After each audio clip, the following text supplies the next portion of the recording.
Santo Sudário. Pesquisas científicas conduzidas pelo Monsenhor Giulio Ricci, diretor do Centro Romano de Sindonologia.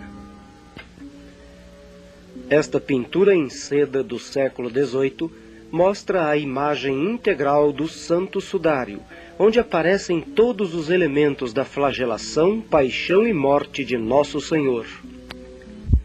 Ampola de Monza e vista da Basílica do Santo Sepulcro em Jerusalém. No século VI, o rosto do sudário aparecia nos grandes mosaicos da ábside. Na ampola também vemos desenhado o corpo de Cristo. O Santo Sudário permaneceu em Jerusalém até o início do ano 1000. Depois esteve em Constantinopla e noutros lugares da Europa. Em 1578, foi levado para Turim pelo duque Manuel Felisberto. Este é o lençol de linho e a impressão facial que nele vemos a olho nu. As partes mais escuras são queimaduras de um incêndio, os triângulos brancos, remendos. A impressão dorsal também revela decalques de sangue coagulado e coalhado. As marcas demonstram que esse cadáver não conheceu a corrupção, pois isto teria também comprometido a integridade do lençol. Série de fotografias positivas, negativas, a raios ultravioleta e de decomposição eletrônica da face do sudário, elaboradas desde 1898.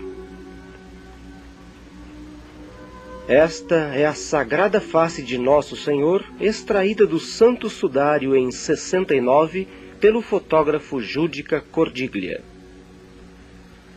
Aqui vemos outra foto elaborada eletronicamente por um computador operado pelo professor Catiani da Itália. O homem do sudário tem o seu corpo marcado pelos sinais evidentes de uma terrível flagelação. Observe os pontilhados brancos nestas fotos negativas.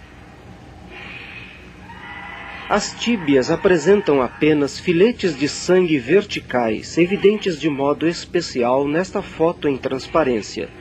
O açoite usado em Cristo tinha os taxili pontiagudos, como mostram os desenhos à direita. As costas do homem do sudário estão marcadas pelas lacerações e contusões de açoites, cujas extremidades continham esferas em forma de esporas. Os exames quantitativo e direcional revelaram 121 golpes de flagelo de 3 pontas e 2 direções convergentes. Foram, portanto, 2 soldados romanos que executaram a lição de Pilatos. Jesus foi flagelado parado e não ao longo do caminho da execução, como sucedia aos condenados à pena de morte. Os filetes de sangue mostram que Jesus encontrava-se em posição curvada durante a execução. Esta decomposição eletrônica evidencia a intensidade dos golpes dessa flagelação. Se o homem do sudário fosse um cidadão romano, teriam usado somente vergas e não o flagelo.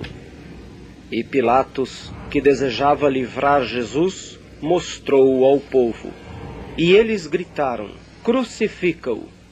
Então, os soldados do governador conduziram Jesus ao pretório, e despindo-o, lançaram sobre ele um manto de púrpura, e tecendo uma coroa de espinhos, puseram-lhe sobre a cabeça, batendo-lhe com uma vara. Aqui vemos a caixa craniana e a face do sudário, banhadas pelo sangue das numerosas feridas causadas pela coroação de espinhos. Observe no lençol, na parte da nuca, os numerosos filetes de sangue coagulado. Não se tem notícia que nenhum outro crucificado da história tenha sido coroado de espinhos. Os condenados à morte pela cruz eram obrigados a levar o patíbulum dessa cruz. A marca do ombro esquerdo do homem do sudário revela contusões produzidas pelo grande peso da trave que ele levara amarrada aos ombros. Sobre a tíbia esquerda do homem do sudário, do lado externo da perna, encontramos essas marcas oblíquas, onde os fios de sangue se juntaram ao longo da corda. As quedas eram inevitáveis, pois os condenados caminhavam amarrados entre si com cordas ou correntes. As 3 quedas de Cristo estão visíveis nas tumefações da face que a desfiguraram bastante. A cartilagem nasal foi quebrada. A região lacero-contusa, indicada pela seta, foi provocada pelas trações repentinas da corda na perna esquerda, fazendo o joelho dobrar-se e bater violentamente contra o chão. As feridas da flagelação se reabriram quando lhe arrancaram as vestes para o crucificar. À direita, os fios de sangue do antebraço esquerdo e a ferida da mão esquerda. A técnica da crucifixão foi a mais cruel.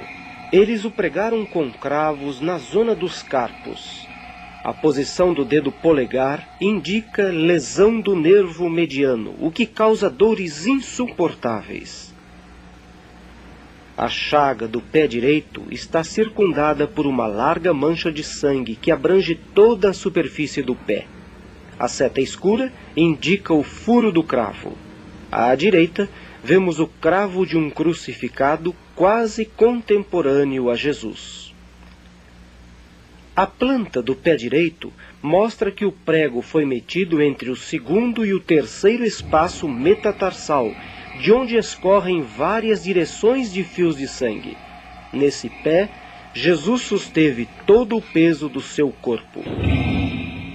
O exame geométrico dos 2 fios de sangue convergentes no braço esquerdo provou que Jesus pôde ter 2 posições na cruz: prostração e soerguimento.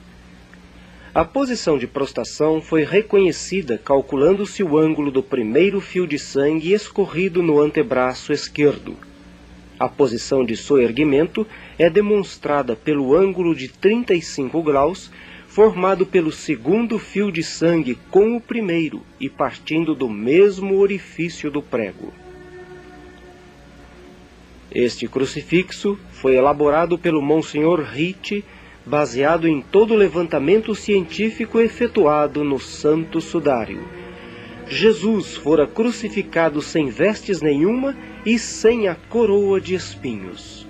No alto da cruz foi colocado um título em grego, latim e hebraico: Jesus Nazareno, Rei dos Judeus. Clínicos especialistas sustentam que a agonia de Cristo no Horto das Oliveiras motivou uma isquemia aguda no coração, causando-lhe uma primeira ruptura. Na cruz, o infarte. E Jesus, tendo tomado o vinagre, disse: tudo está consumado. E, inclinando a cabeça, expirou. Essa inclinação está comprovada no sudário pela pequena distância linear entre a boca e o externo, aproximadamente 8 centímetros em vez de 18 para a posição normal. Devido à rigidez cadavérica, a cabeça de Jesus se estabilizou nessa posição. Um dos soldados transpassou-lhe o peito com uma lança e imediatamente saiu sangue e água. No sudário, eles se apresentam como manchas ou coágulos de intensa e fraca coloração no hemitórax direito, a 13 centímetros de distância do externo. A ferida no peito do homem do sudário possui a largura de 4 centímetros. À direita, vemos uma lança romana da época de Jesus. Ela tem a mesma medida, 4 centímetros. A zona renal do homem do sudário é marcada por fios de sangue cadavérico em sentido transversal, que faz pensar em um defluxo de sangue devido à posição horizontal do corpo durante seu translado para o sepulcro. O calcanhar do pé esquerdo traz a marca de 3 dedos de mão esquerda masculina, o mínimo, o anular e o médio, em posição contraída, típica de quem sustenta um peso.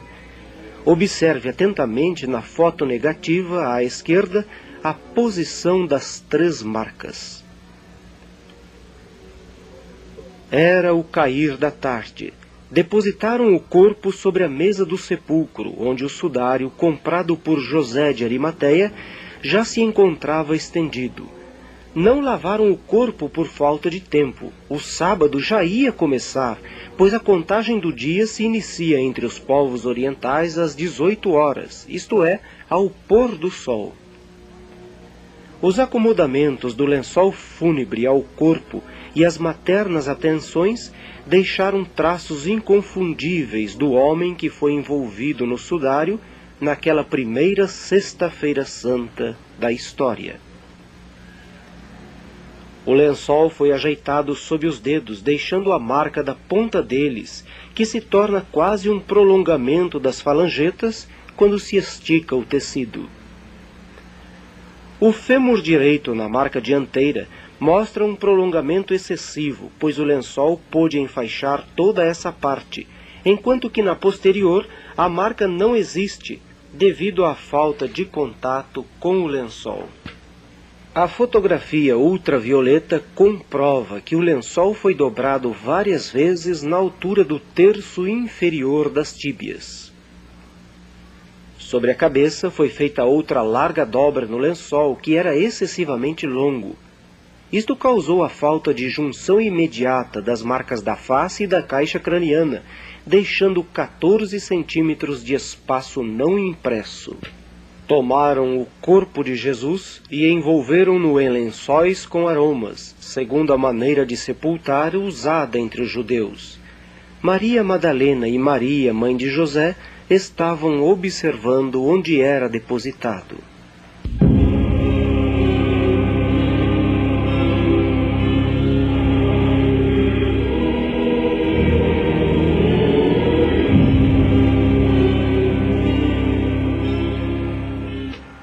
Passados 3 dias, Jesus reassumiu a sua vida gloriosa e, livre das leis de quantidade e invisível a todos, atravessou a rocha do mais glorioso sepulcro da história. Sobre a mesa deixou o sudário, onde o processo de fibrinólise aponta o tempo bem exato. 36 horas. Horas que, de acordo com a fé católica, Cristo passou no sepulcro antes da ressurreição. E hoje, além de o conhecermos através dos evangelhos, podemos também visivelmente vê-lo. Esse rosto não parece o de um homem que viveu há 2000 anos, mas a de uma pessoa que de um momento para outro prometeu voltar. Os dedos apontados contra ele são os dedos de toda a humanidade pecadora, que o acusa, o escarnece, o despreza, o rejeita e o condena. Mas ele nos convida a escolher o seu sangue como uma bênção, e seremos bem-aventurados, se tivermos acreditado nele e o tivermos amado em cada irmão. O santo sudário não fica exposto à visitação pública. Ele está conservado nesta preciosa caixa de prata e esmaltes, guardada no altar do arquiteto Antônio Bertola, na Basílica de Turim, na Itália. Este museu orgulha-se de mostrar a você uma reprodução fidedigna do santo sudário.